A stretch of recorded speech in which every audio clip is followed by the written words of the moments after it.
Hey, it's Delia. So super quick before we get into the episode, I just wanted to make you all aware that we were having some audio issues when we recorded this. It wasn't anything that we heard initially. It was unfortunately just a recording issue. It was stuff that was getting picked up in the recording that we didn't notice until me now editing it. So I'm only making you all aware because there are a lot of awkward jump cuts. There's a lot of tone changes in our voices because I had to jump from one part of the sentence to another. So I tried to make it as smooth as possible to try and make everything flow and make it one whole conversation and try to cut out those awkward little audio issues. You do get all the important information. You don't miss anything. You still hear our conversations. You hear what we're talking about. It's just there are little awkward little jump cuts in between. So that is why. I hope it doesn't happen again in the future. I really tried my best. But thank you for listening and enjoy the episode.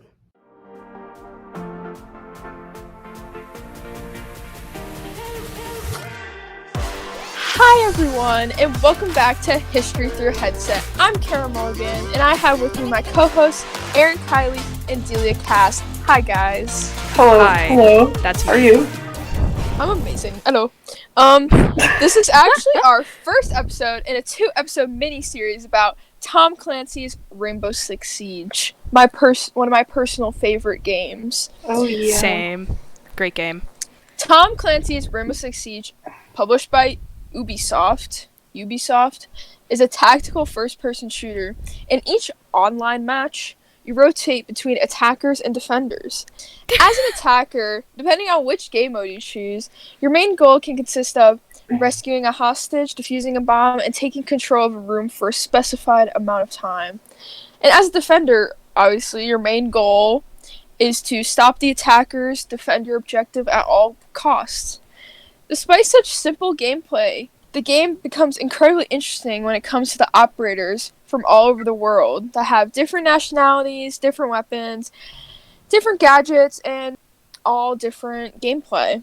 For today's episode, we'll be looking into the real-life military divisions of some of the game's operators. Inspired by my main in the game, Zofia, I chose to look into the Polish military division in-game, and actually, as I found out in real life, as GROM. Delia looked into the French counter-terrorism force, GIGN, and Aaron looked into the German military division.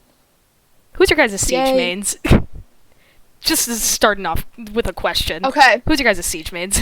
as I said, attacker, Zofia, defender, alibi. I actually play as a lot of the, I call them the Frenchies, so that's probably how I will refer to them as.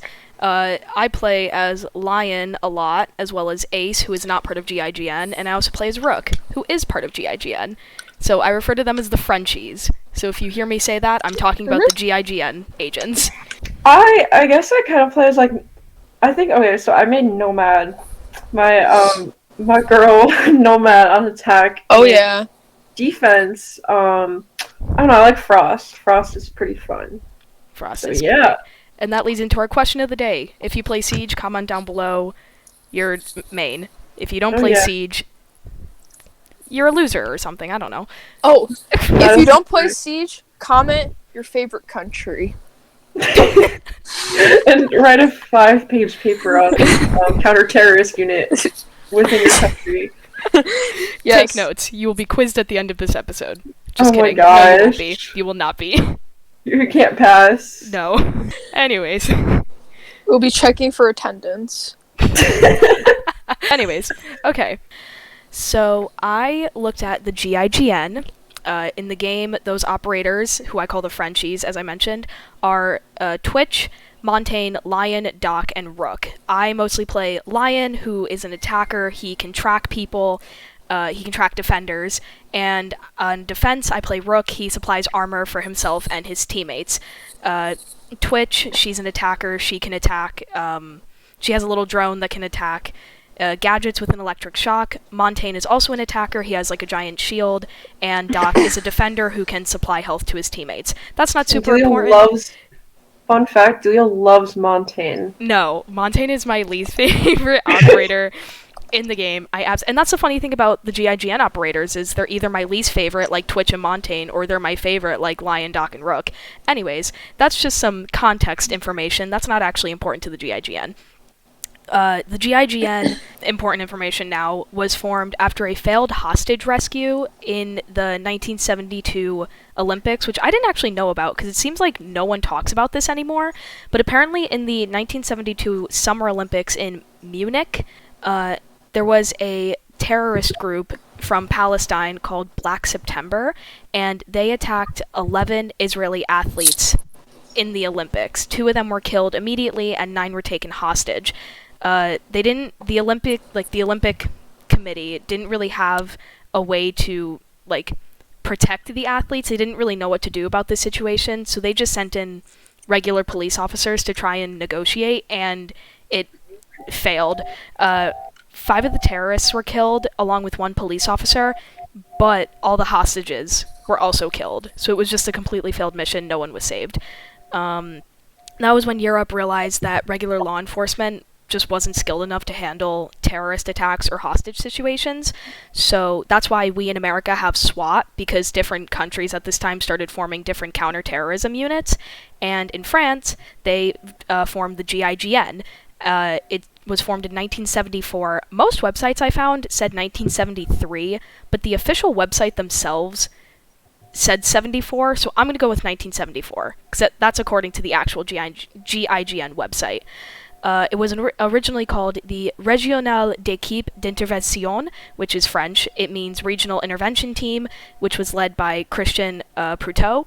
But once Christian Proutot left in 1977, it then became Groupe d'Intervention de la Gendarmerie Nationale, which is shortened for GIGN.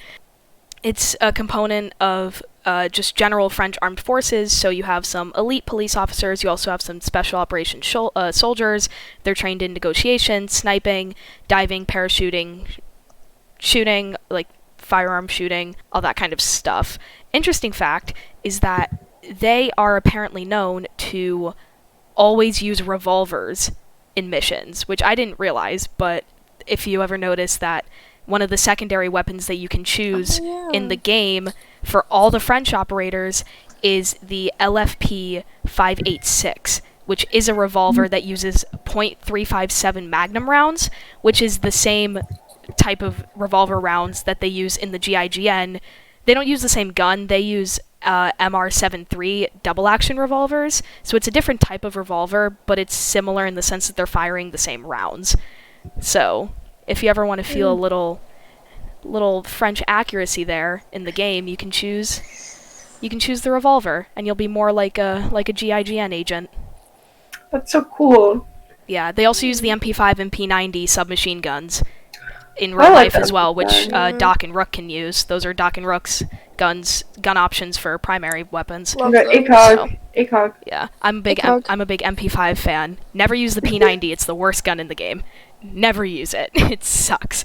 But the MP5 is one of my favorites because Rook is my boy, and apparently they actually use it. So I love Rook. Oh my gosh. Great.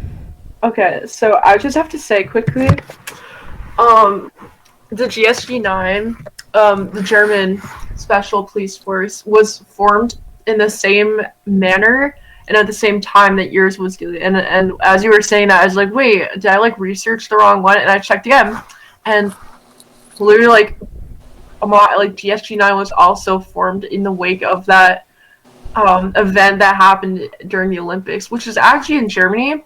So it was even more vital for Germany to sort of figure out how to protect their own country, because they don't know how to deal with counter-terrorists, terrorists from other countries. They don't know how to deal with that. So that's interesting that I didn't even realize that other countries also took note and kind of followed Germany or followed France, whichever way. But yeah, everyone in Europe was kind of shaken up during this time. But yeah, Europe kind of kind of going crazy. Going a little brazy. A little thing about the GIGN as well. Actually, this is kind of a big thing, but I didn't know this. They are considered the most experienced and skilled force against counterterrorism in the world. They have over 1,800 publicly known missions. They have 1,800 publicly known missions with a near flawless record, meaning that almost all 1,800 were successful. They've freed more than 500 hostages, arrested over 1,000 suspects, and have killed 12 suspects. So that's so cool. They're pretty impressive, which I didn't even realize. GIGN operator now.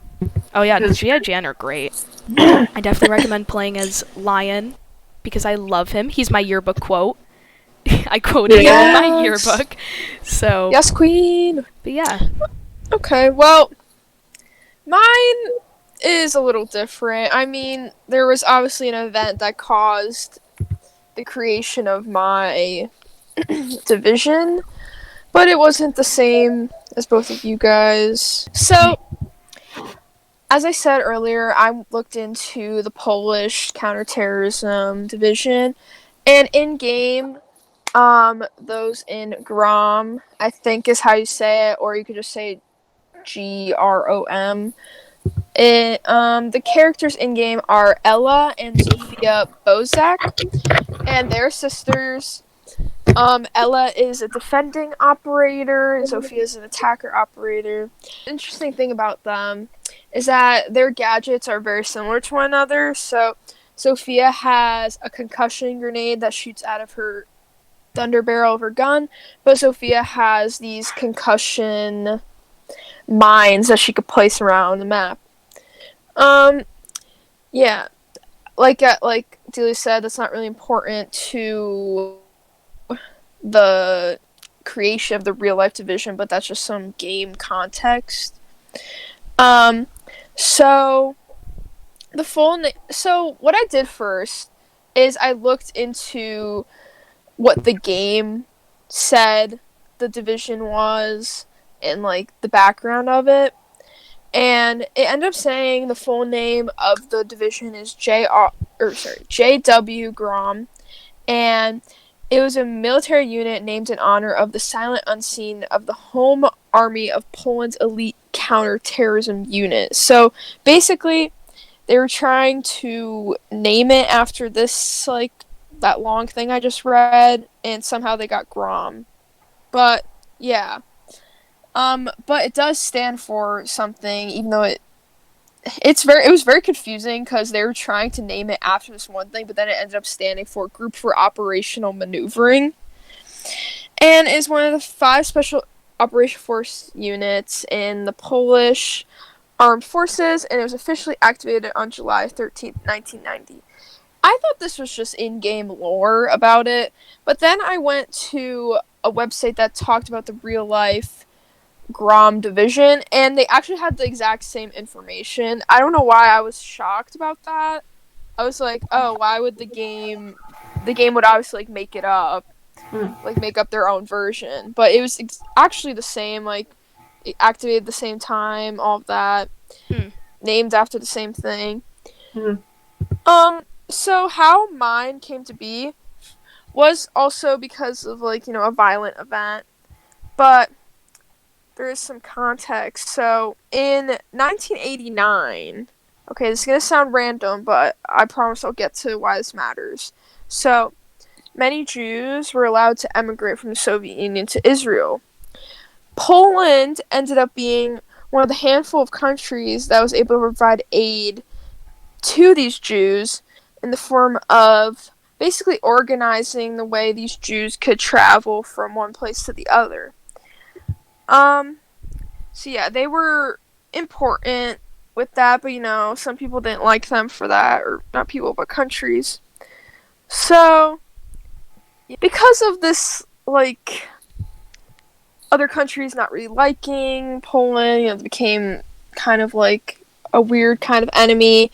Two Polish diplomats were shot in Beirut, and this kind of caused hell to break loose. And basically, there was a person, a guy, I'm gonna try to say his name. I'm gonna do really bad, but his name was Sławomir Pizaliki, and I think you nailed that. He was I think you nailed that.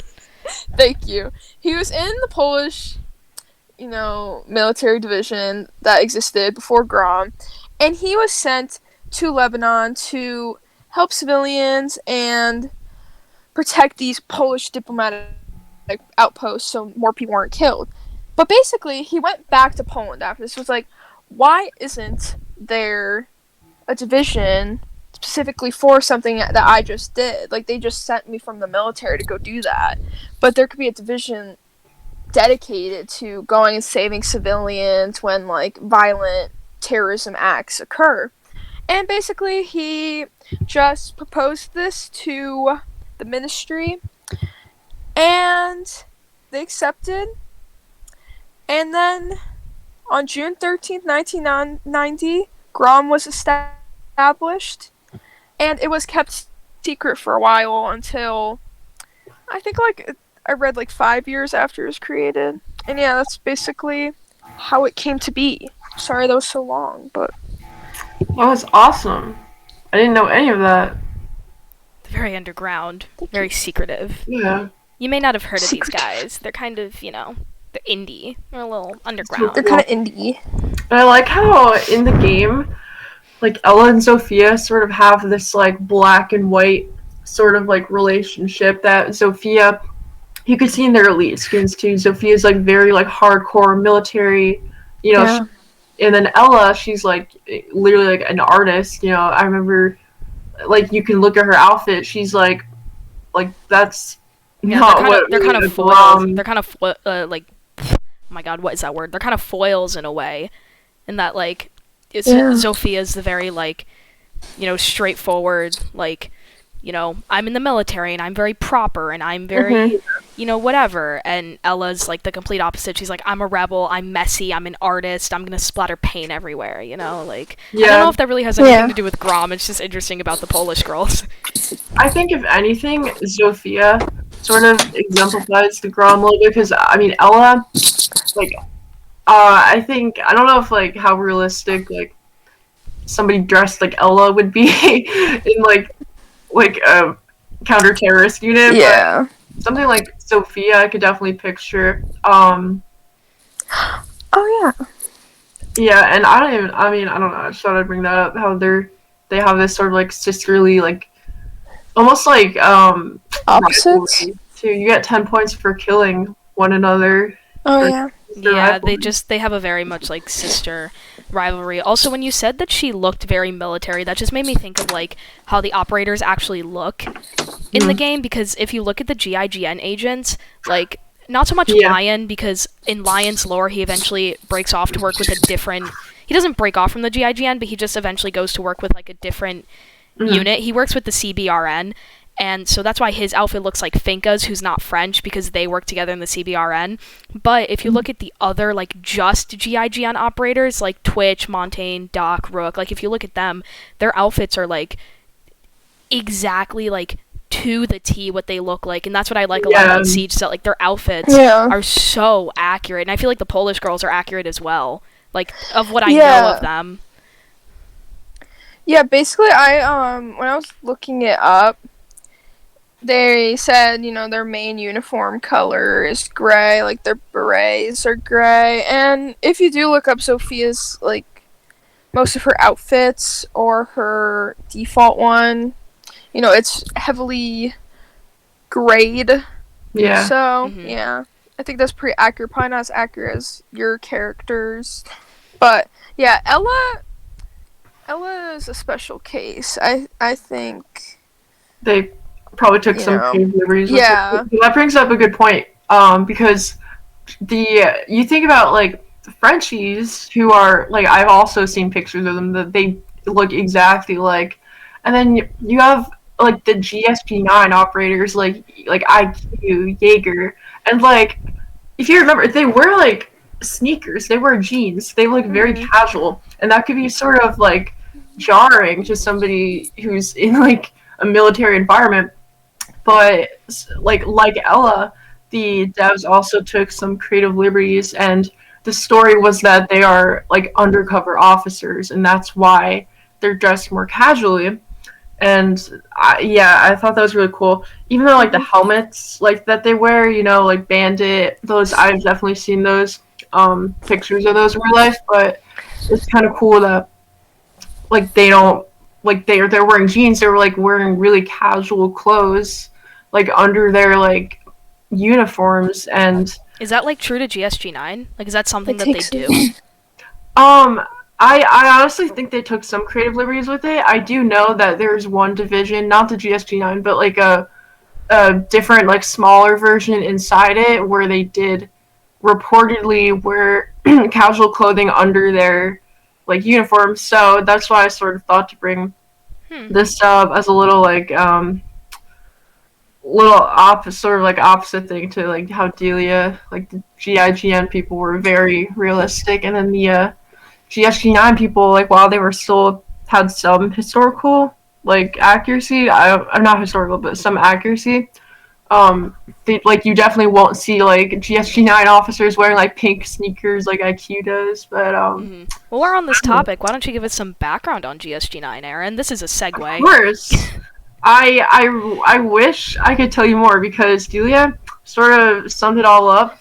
So, like Delia said, the Olympics were being held in Germany, and there was a terrorist sort of like Palestinians. They kidnapped and threatened some of the Israeli athletes, and Germany, of course, it's in their country. They have to do something about that, and it failed miserably, like Delia said. And that's why in Germany and apparently other places in Europe, like France, as Delia said, decided to create those counter-terrorist units to specialize in these types of issues so that failure wouldn't happen again. And the GSG9 specifically, I researched that. I mean, obviously, like all like national counter-terrorist units, they're gonna have the same sort of like goal, you know, like taking hostages, or saving hostages, not taking them. You know, like disarming bombs, like you do in the game. They take the hostages. They take the hostages for themselves. Oh yeah, that's It's just a good. transfer.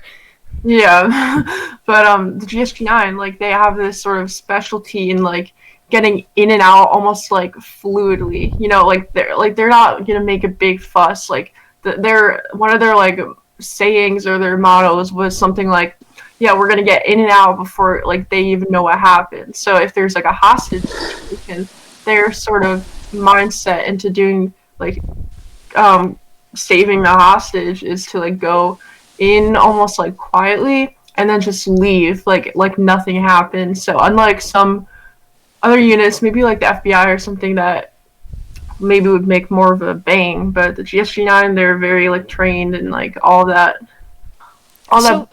shiz like you do in the game. That's so funny thinking of like the GSG9 versus GIGN, because one, I found a whole like story about one of the GIGN's most famous operations, and I don't have to go into all the details right now. I can later, but like just for now, just for this relevant to just this topic, it's just funny that like part of it, because it was a plane hostage situation, they had to go in and save the hostages from hijackers, and the people, they were broken into 3 teams for each section of the plane, and the people who went up into the cockpit, the GIGN agents, literally just went in and immediately guns blazing. Like, hijackers were shooting at them, they were shooting back. Like, it's funny to think, like, the GSG9 is all about, like, being discreet and, like, you know, going undercover, before they even like, notice anything happen, going undercover, and the GIGN's just busting right in. They're just going for it. Like, yeah, I just that's think really funny.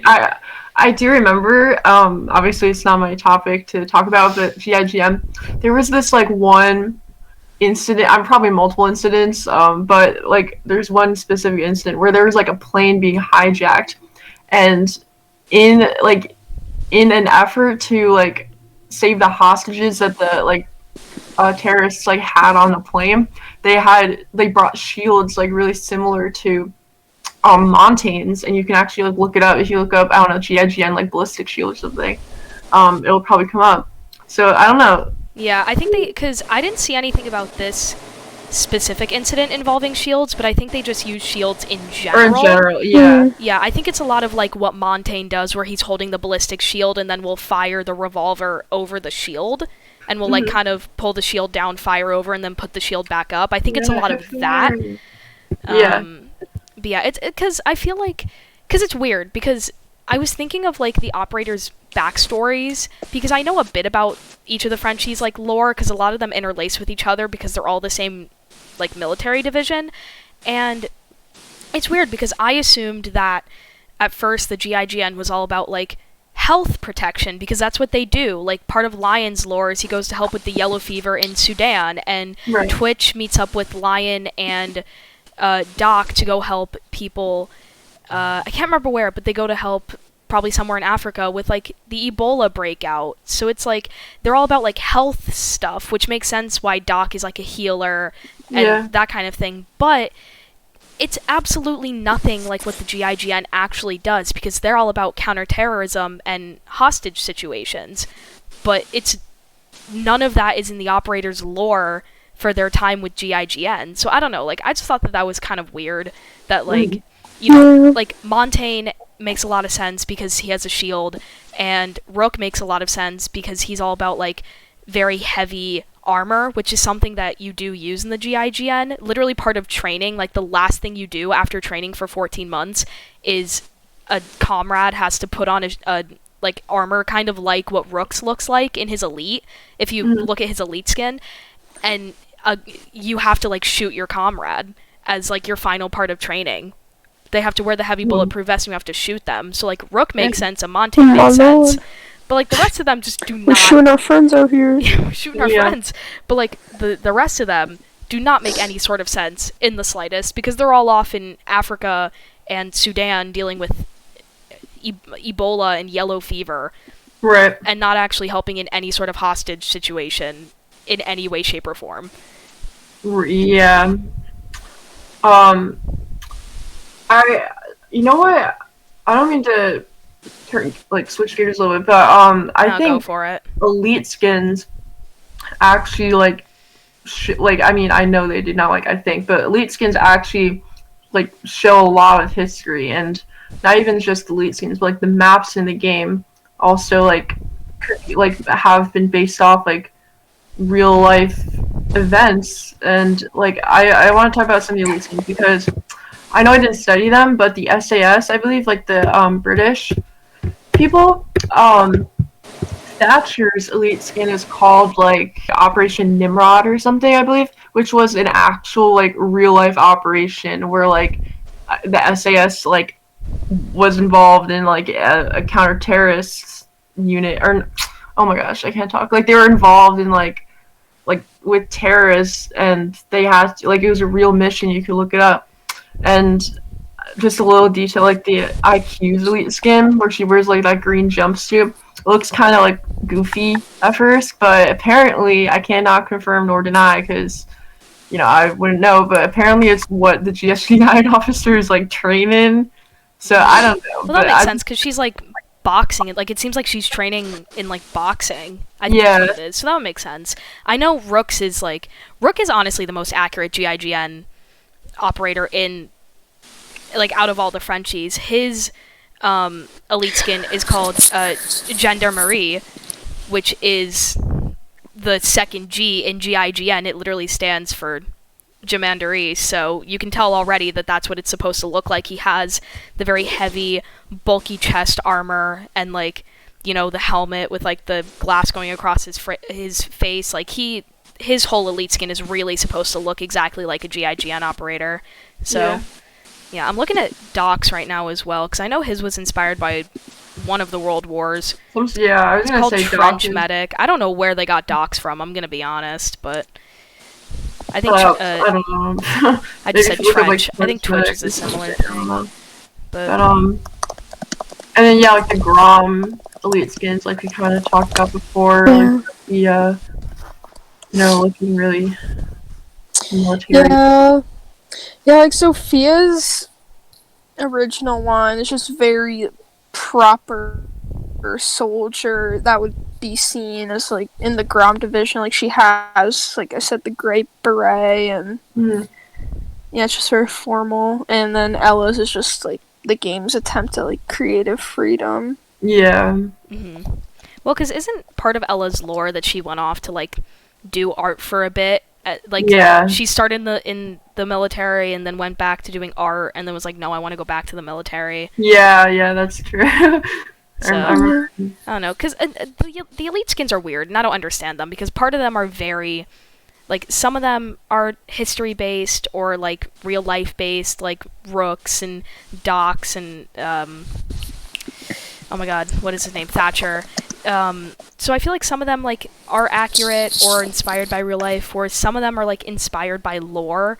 Like, Callie's is inspired by lore, Ella's is inspired by lore, like, I don't know. I don't really understand it, but... And then you have ones like, I don't know, you have, like, Dokubi, like... I don't even know what Dokubi is about. I don't even know what happened there. Like, for context, Dokubi's elite skin, it's literally just her in, like, a hip-hop outfit dancing to a really awful song. Yeah, and I don't cringy like dance. Obviously, that's not history based, and there's nothing in her lore. No, I don't understand that. Like dancing or whatever. It's like, I don't know. I thought it was a little dumb, but I mean, I have a fun fact. Give us a fun fact. So, GROM operators gained the nickname of the Surgeons because they're actually extensively medically trained, even though they're just counter-terrorist soldiers. They do go in and provide medical assistance to either civilians who've been injured or anyone, and they're also given this nickname because they have almost surgeon-like precision when it comes to executing their operations or coordinating them. They're just very precise and very organized, so yeah. it's kind of cool. I mean, this is probably a stretch, but, you know, like, Zophia's original, like, I don't know if it was, like, a passive, but, like, when she was, like, down, she could, like, revive herself. Like, maybe that was, like, paying homage to how they were medically trained. I don't know. That could be. No, that actually makes sense, though. That's really cool. I didn't even think about that. I was just gonna say, like, overall, like, okay, so for people who don't know, like, the game Rainbow Six Siege, like, the whole team of operators that you play as, like, they're on, like, the same team. Like, it's called, like, Rainbow, and it's, like, like, it has all of the most elite counter-terrorist, like, officers from around the world. So even though it may seem like they're fighting, like, they're actually, like, all on the same team. And I think, like, you can even see how a lot of them are dressed. Like, you have, like, I don't know, you have, like, Frost and Buck who are dressed for, like, winter because they're from Canada, and then you have, like, so many other characters, like, Oryx, who's from, I don't know, I think he's, like, from Morocco or something. So, I don't know, I thought it was cool that, like, I'm scrolling through this like, this list of all the operators, and, like, even just looking at how, like, different they all look is, like, kind of and cool. some of them are interesting because there's ones like, because I'm thinking of Maverick, because Maverick, did I turn my phone? Okay, yeah, I did, sorry. Maverick was born in Boston. Like, he's from Boston, but he's dressed like, I actually can't remember the culture itself. I'm trying to look it up on the spot now. I know he speaks, like, Farsi or something. Yeah, he was born and raised in Boston, and then went to a different country, which I'm looking at his lore right now. Give me 1 second, I'll be able to find it. He learned Dari serving in Kabul as foreign reporters. Yeah, so I believe it's Kabul. Oh no, Afghanistan. It's Afghanistan. So he started obviously in Boston, born and raised, and then when he joined the army, went off to Afghanistan, and that's why he dresses, you know, very Afghani. Is that the word for something that's from Afghanistan? Perhaps, I'm not like sure. I'm so sorry, audience, if that's wrong. He just like his clothes are very clearly from a different country because he Right. very much adapted like Afghanistan culture, and like I think operators like him are super interesting. Yeah, and because, also like you I said, didn't even know he Ryan- was from Boston. I would Yeah, never I expect him to didn't be from either. Boston. I remember So- that we were like reading like where they're from, and we see Boston. Like, wow, that's crazy. But Yeah. like Lion, like he said, like he's originally part of like the GIGN, right? But he's dressed in like this, almost like a hazmat suit, which because like Delia, you said he was like working with like viruses, like Finka. Yeah, well, he works because the CBRN, it stands for Chemical, Biological, Radiological, and Nuclear Defense. And that's like what they do is they have to wear like those hazmat suits and like the masks and stuff because they have to work with like very dangerous chemicals. So when you see like, oh, the biohazard container in Siege, like that's really their kind of thing. Like the GIGN is more for the hostage game mode, and the CBRN is more for like, the biohazard container game mode. And I'm sure there's operators that are from divisions that deal with like bombs, and they're more for like the bomb game mode. Like it's that kind of thing, and no one ever plays it like that. But I think that's technically how it's like intended to be played. So, Right. I mean, I don't know anyone who plays Hostage because Hostage game mode is stupid. That is true. For anyone who doesn't know, I hate saving people. yeah, I always like injure the hostage on purpose. yeah. For anyone who doesn't know, Hostage game mode, you go in, you gotta rescue the hostage. You have to take them out of the building, and then you have to bring them to like a certain zone somewhere on the map, and to like secure them. And it's a stupid game mode because there's an operator called Fuse who can shoot little bomb-like pellets into the room, and it always ends up killing the hostage because if you kill the hostage, it counts as friendly fire and you get penalized. So Hostage is a stupid game mode. I don't like that you can injure the hostage. It's so dumb. And it's dumb. Yeah. So I don't play the game correctly because I don't play Hostage and refuse to play Hostage. Yeah. So You know what? You know what else about the game that I don't know if it bothers me, but like it almost like confuses me a little bit. Okay, so you think about the original operators. They're from real life counter-terrorist units, as like we were talking about. Yeah.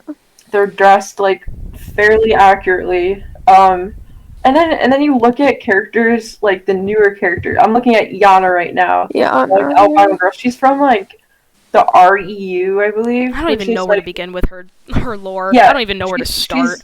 She's literally like an engineer, and she works in this like, what is it, like a place that explores space. Like it's not even like a counter-terrorist unit. It's like, I'm pretty sure it's literally just like something for space exploration. It's like, what is she doing here? And then you got random people like Wamai, aka Nagugi, aka Googs, as I call him Googs. Then you got people like Googs who like worked in like I don't know, I can't remember what country he's from, but he worked with like one of the African like Navy, like one of the African versions of like the Navy, and spent all his time down in like a submarine, which is why he's like all grayed and stuff because of like the salt water. But like, where does he fit into any of this? Like, why does he join Rainbow? What does he have to do with anything? Like, I don't know. It's people like that who I just don't really understand. But I don't know if you guys have watched it, or I guess them, because there are like two of them now, but they're like these cinematic, almost like mini movies of the game that like Ubisoft puts out, and it's kind of cool. It's basically like a Siege game, but like it's in like a movie basically, or short movie, and canonically I believe like it's literally just like a training sequence. So all of this, like when you die, like you don't actually die. Well, you know what I mean, like because they're all on the same team. Yeah. Oh, I saw that. Yeah, they're like training against each other, but that's it. They're not like actually fighting.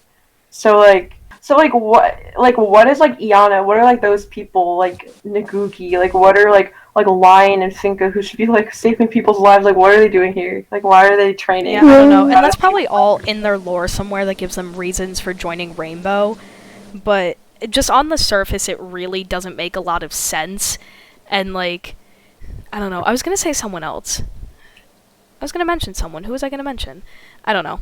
But, I'll like, list off every single character. So, I wasn't going to mention an actual specific person. There was a video Oh, that is it was the guy one of with the the sweat stains? No, I love him though.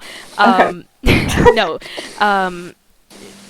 the video that Aaron's talking about is a guy, one of the developers, going through every Siege operator and like explaining them a little bit. No, what I'm talking about is one of the original trailers and like the early developments of Siege, like probably the alpha development, like early one of the first Siege gameplay things ever released. And you could spawn on the roof of the building. The defenders could like move the hostage around to different points. You could like do like all these different things that made the game all about like movement. And I feel like I would have loved hostage a lot more if you could do that, if you could, because that's way more accurate to real life. Even in like, you know, if you go back to things like the GIGN, like when they go into hostage situations, obviously not on a plane because it's limited movement, but you know, stuff like just general hostage situations, if you're trying to avoid an agency trying to catch you, of course you're going to be moving the hostage around. You don't want to be found in most cases. Like, you're not trying to like get shot, you're not trying to get killed, you're just trying to like push your own agenda.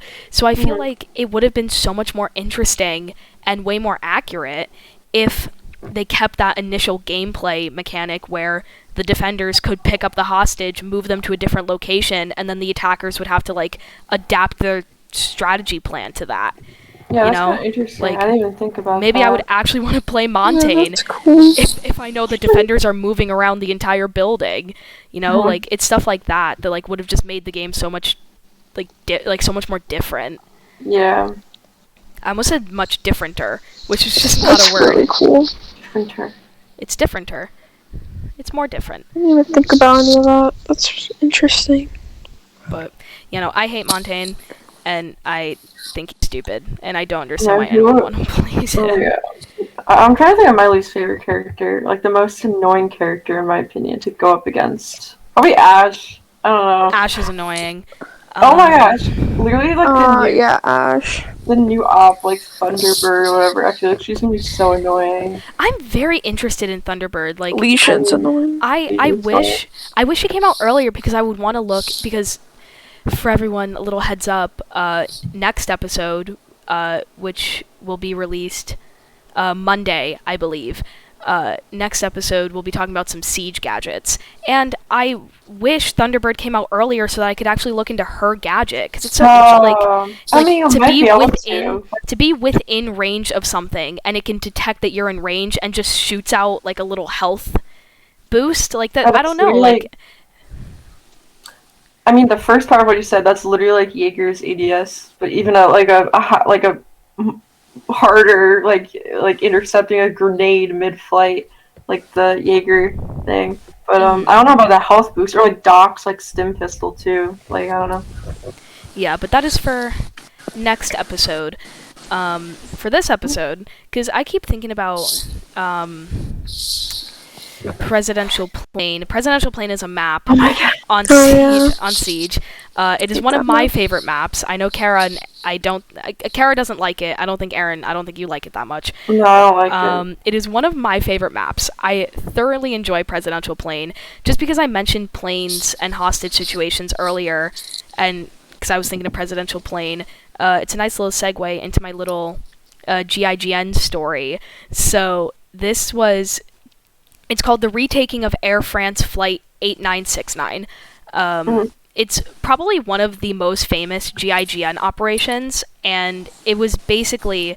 So there was a plane flying from Algiers, which is the capital of Algeria, to Paris, and it was taken over by 4 hijackers who were disguised as police officers. They were armed with AK-47s and dynamite, and they were terrorists demanding the release of 2 Islamic leaders who were imprisoned. I'm not sure where they were imprisoned, but you know, they were imprisoned somewhere, I assume in France, and these terrorists, these 4 guys, came on with AK-47s and dynamite and overtook the plane.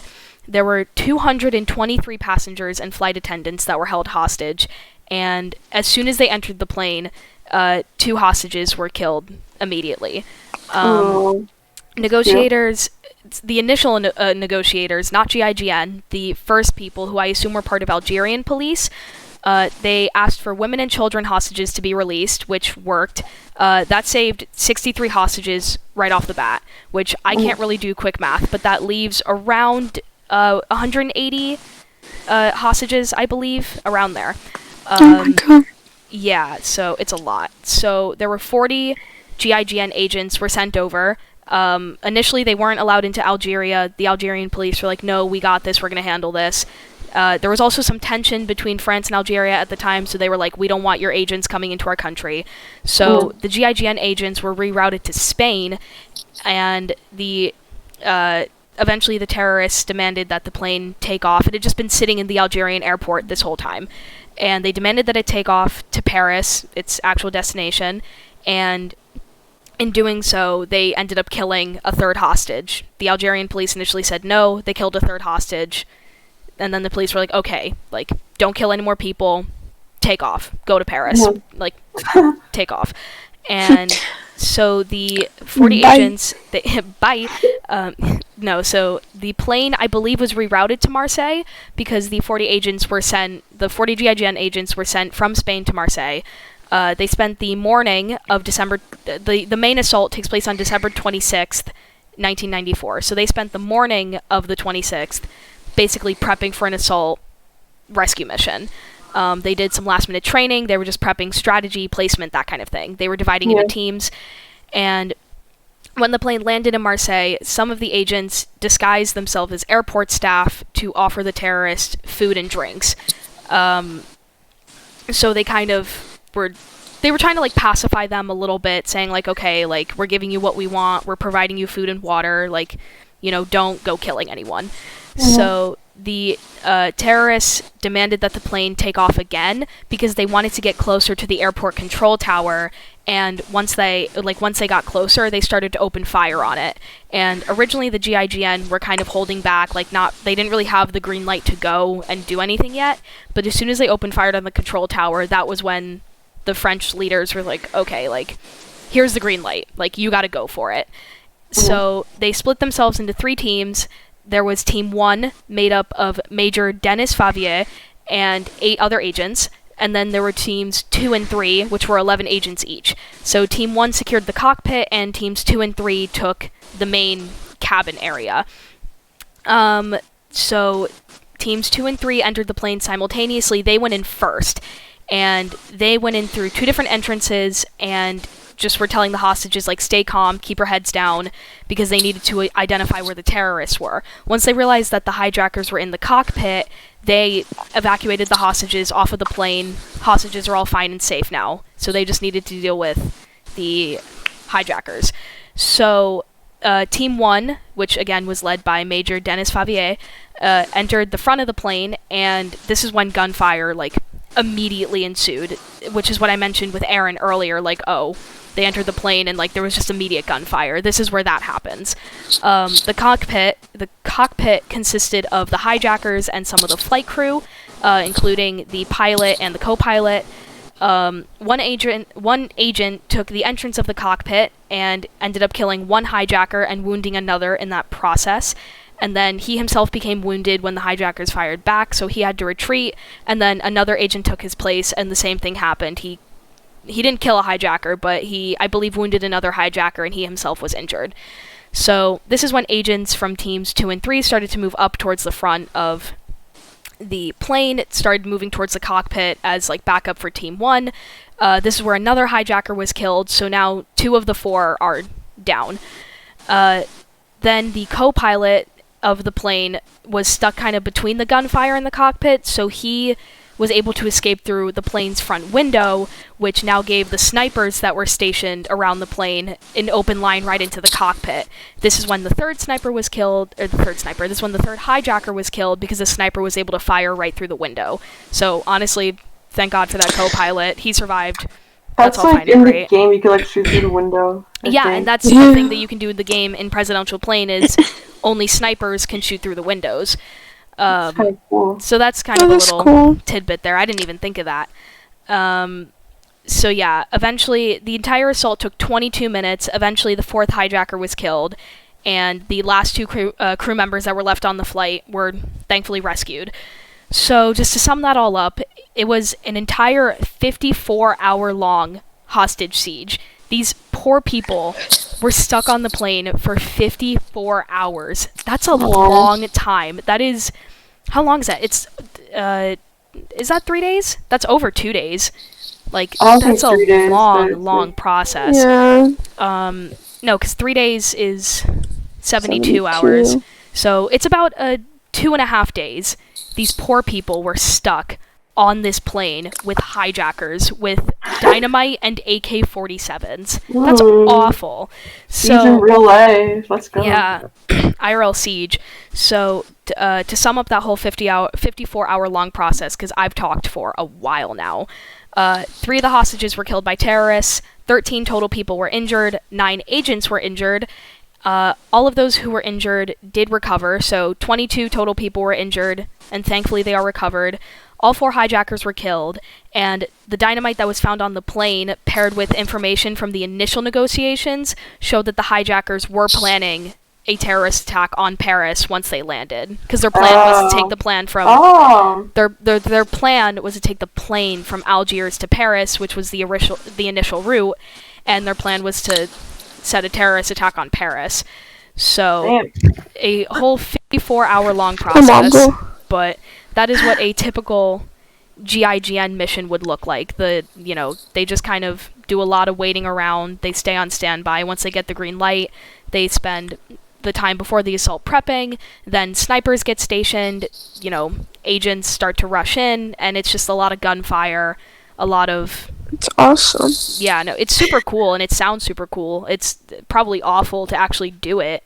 I would never want to do it, but... Can you imagine that? Like, being... Because also, like, that's gotta be hot in all, like, that heavy gear.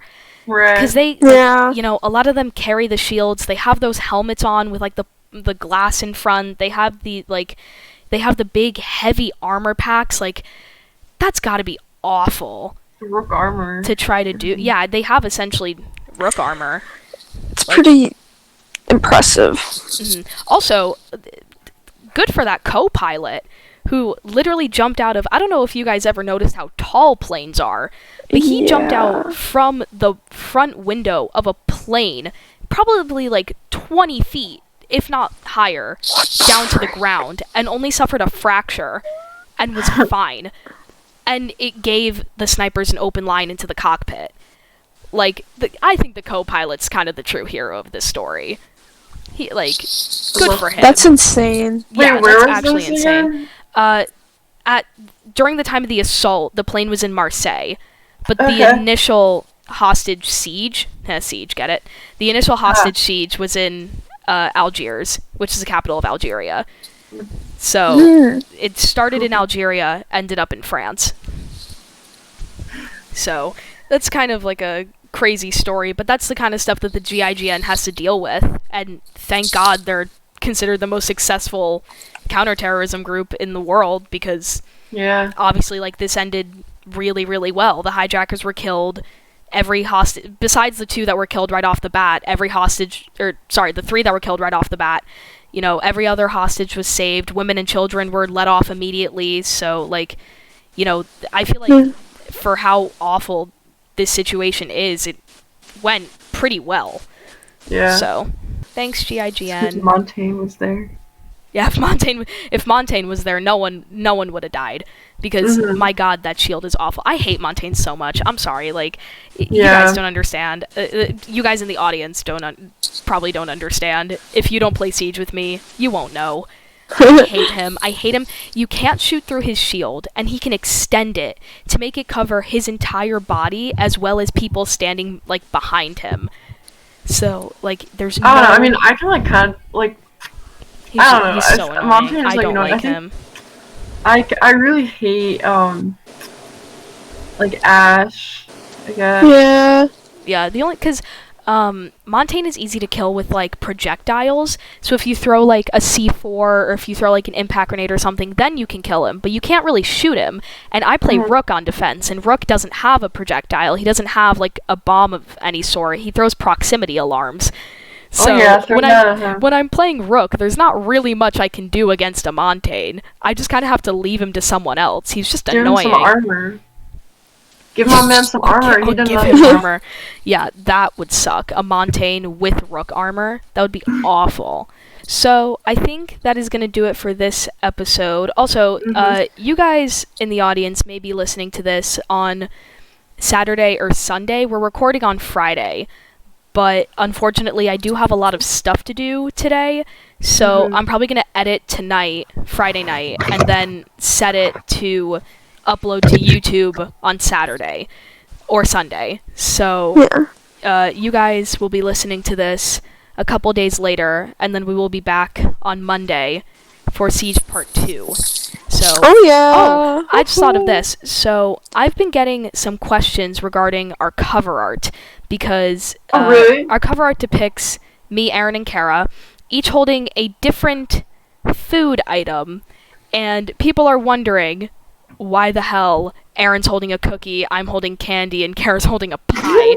So the context behind that is just our gamer tags on Xbox, because each of us mention, like, each of our gamer tags has those things in it. Like Aaron's sort of sweet food. Yeah, we each have a little sweet food in our gamer tag. Totally coincidentally, we didn't mean to.